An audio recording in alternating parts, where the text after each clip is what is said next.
Welcome to VSM Tech Talk.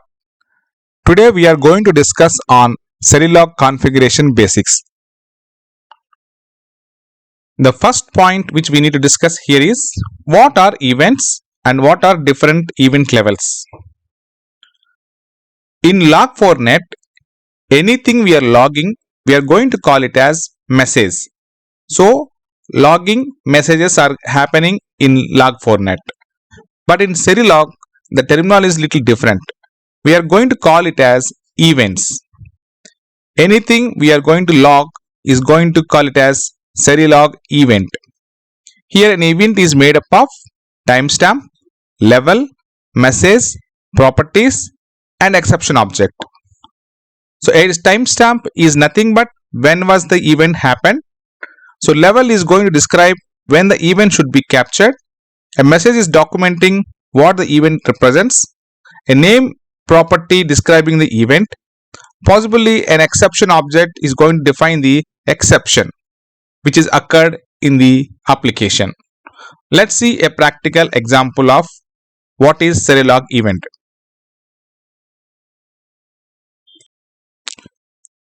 This is a console application where we are going to see what is a log event. If you open the Solution Explorer, we have a program.cs file where it is there only a simple log information is there. We are creating a logging configuration pipeline and we are attaching the sync to the pipeline and we are creating a log object and then we are logging information or warning to the log object. Let's run the application. We can see the output.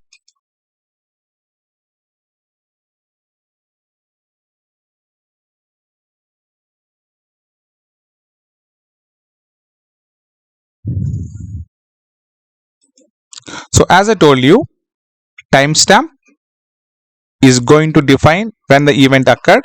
Level, it is going to define for what this error is logging.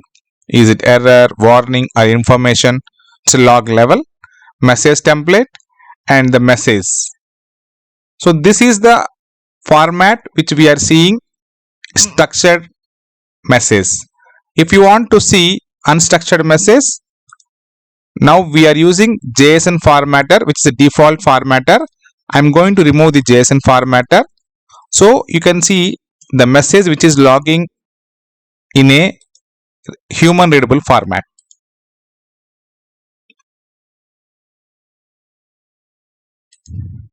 It's a simple text format. So you can see this is a date and the type log level information message. It is in different format.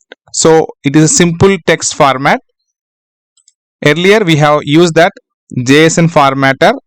So by using JSON formatter, we are going to display the output in a JSON object format. Let's see what are different logging levels. The below are various logging levels we are using in our log event. They are like verbose, debug, information, warning, error, fatal. You know that verbose is for tracing, debug is used internally when a control flow. So information is going to tell us the generic information. So warning is going to indicate that the possible issues are service functionality degradation, or error indicates that a failure in the application connection system, or fatal is going to define that critical errors are causing in when you complete failure of the application. So these are the various log event levels we are using in our event log. Let's see a practical example.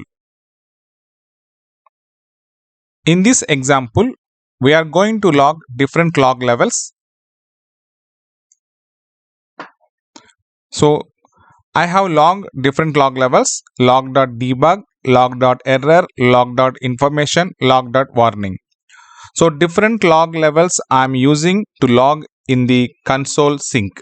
Let's run this application and we can see how it is going to display in the output template.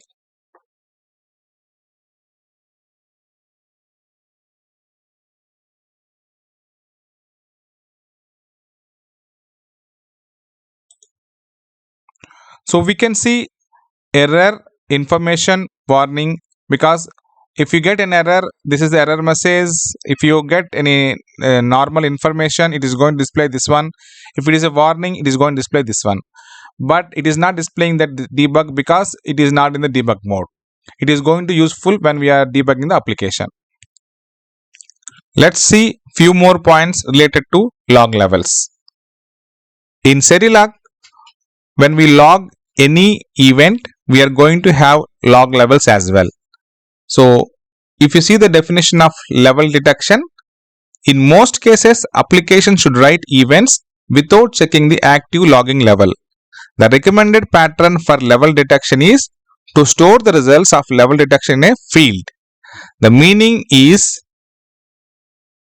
if you are detecting any level, that is, let's suppose the level is warning or information or error or anything, based on that we are going to proceed to do next action. That's called level detection. Second point, dynamic levels.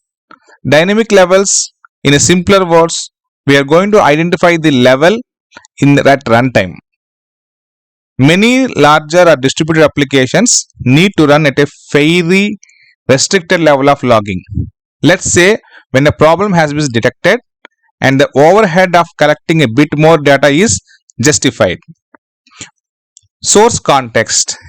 This is nothing but in which page we are going to get the error or information or any log level. This is going to be tracked with the help of source context.